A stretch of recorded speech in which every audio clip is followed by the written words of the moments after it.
Vesper.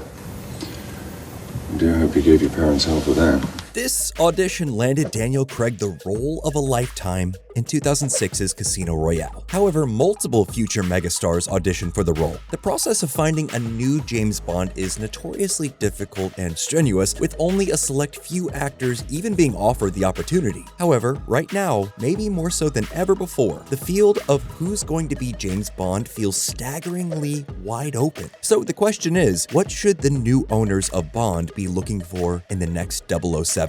My friends call me Bond.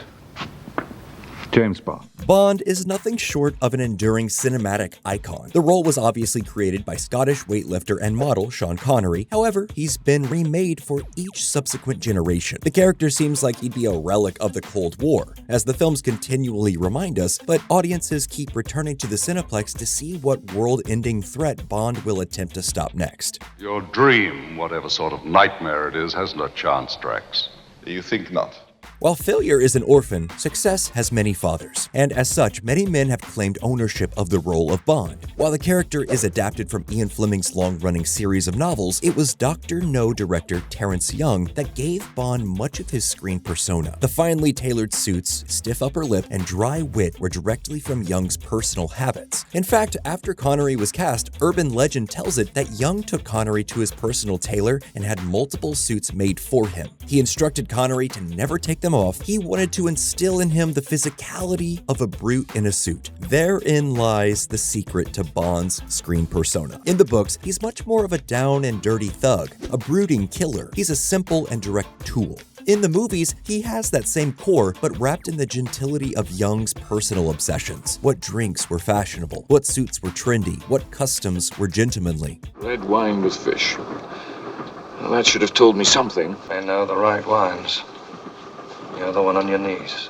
And it's this tension that is at the core of what makes a great Bond actor. Since Connery, there have been 5 actors to play Bond in the long-running franchise. George Lazenby, Roger Moore, Timothy Dalton, Pierce Brosnan, and of course, Daniel Craig. Each of these men have worked to remix what has come before. Some of them have delved into the depths of the brooding nature of the character, others chose to focus on the comedic tendencies. Each brought something unique and individualistic to the role. However, there have been a cornucopia of actors who almost played the man with a license to kill, from James Brolin to Sam Neill to Henry Cavill to Hugh Jackman. My agent rang me and said, "Are you interested in playing Bond?" Not that it was an offer for Bond. When I was being asked if I was interested, about 8 other actors were being asked at the same time. Okay. However, for Eon Productions, officially handing over the reins of the franchise to Amazon, speculation is at an all-time high. For a long time, certain subsets of the fans were clamoring for Idris Elba to take over the role, and while he wouldn't be the first black actor to inhabit the character, David Oyelowo played Bond in the officially sanctioned Trigger Mortis audiobook. He would be the first black actor to play him on film. He has the brooding, brutish, and complex nature that you want in a Bond. He would have been perfect if Daniel Craig's Bond had stopped after Skyfall. Tragically, at 53, Elba is just a bit too old. The general opinion is that you want a Bond actor who is in his late 30s or early 40s. That way he can age into the role, but you still have some runway before they get into Roger Moore in A View to Kill territory. Cubby Broccoli, the producer who's most widely known as the creative powerhouse behind the series, always said that no one wants to see Bond as a young man. The whole fantasy of Bond is that he's the most competent person in any room. Therefore, even when they went back to the basics and tried to do an origin story Bond film in Casino Royale, Bond was still a man in his late 30s. He might not have all the skills or tricks of the trade down, but he's not a 21-year-old in the 00 Academy. The thing that makes this franchise so great is the fact that they don't over-explain everything. There have been over 50 years of movies, and we just recently learned what happened to Bond's parents. There's no Phantom Menace syndrome here. No one wants to see Bond get the adventures of young Indiana Jones.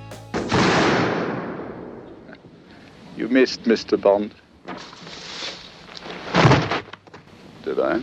According to rumors, the most recent stack of potential Bonds are Aaron Taylor Johnson, Tom Holland, Jacob Elordi, and Harris Dickinson. It's understandable why Aaron Taylor Johnson has so much hype around him. He's an actor of the right age, height, and nationality, but does he have the swagger that Bond demands? He always kind of feels like a guy pretending to be a ladies' man. Jacob Elordi? No, he's too tall. Bond is a spy who needs to be able to move seamlessly in and out of a crowd, not be immediately spotted due to the fact he's a giant. Same thing for Tom Holland. He's too short, too timid, and overall just not a Bond type at all. The only reason he's even in the conversation is that he's English. Harris Dickinson is the closest of the recent crop of actors, but he just doesn't really seem to fit the archetype. When Daniel Craig was announced as Bond, the fans went crazy. A blonde Bond? It couldn't be. Daniel Craig's going to prove a very fine Bond. I think critics are going to like him. It's a question whether audiences will take to him. I think they will. Henry Golding is another name that's been bandied about. However, since Crazy Rich Asians, he's had one flop after another. Golding has the suave attitude, and the fact that he's British and Malaysian would bring an interesting spin to this new reboot. But let's be real, it's probably unlikely that he's going to get cast. It seems pretty apparent that this new Denis Villeneuve version of Bond is going to be a standalone film, and it's going to continue down the gritty and grounded lane that Craig's films established. Obviously, nothing has been confirmed, but just looking at who's involved and their taste, this seems to be the direction they're going in. With that in mind, a simple checklist for qualifying candidates should be employed. Are they from the UK? Do they have a brooding quality? And are they over 6 feet tall? Yes, I am aware that George Lazenby was not from the UK, but Connery was Scottish and Brosnan was Irish. The character is inherently from the UK. Bond, what do you think you're doing? Keeping the British hand up, sir. Here's hoping the producers and Villeneuve keep Terrence Young's original brute-in-a-suit approach. It should be someone who has hard edges, is believable in a fight, and has a naturalistic body language when you put him in a suit. Stinging in the rain. Bond is a metaphor. His struggle to do the right thing and the contradictions within himself are what people latch onto. Whether we realize it or not, we all feel like Bond in our daily lives, living in a metaphorical suit. We all have to find ways to compromise. We're all attempting to navigate no-win scenarios, they just happen to be much smaller stakes. Casting a Bond film is arguably the biggest decision a Bond relaunch makes. If Casino Royale had gone with Henry Cavill, Rupert Friend, or Anthony Starr, the franchise would have had to be constructed in a completely different way. They'd have had to tailor this newly constructed Bond to the specific actor's strengths. Look at what happened with Pierce Brosnan. GoldenEye was obviously written before he was cast, and intended to be sculpted from what Timothy Dalton had brought to the role. And then, once the writers and producers figured out who Brosnan was, they tailored his other films more to his personality. They're more about the organic humor he can bring to the role.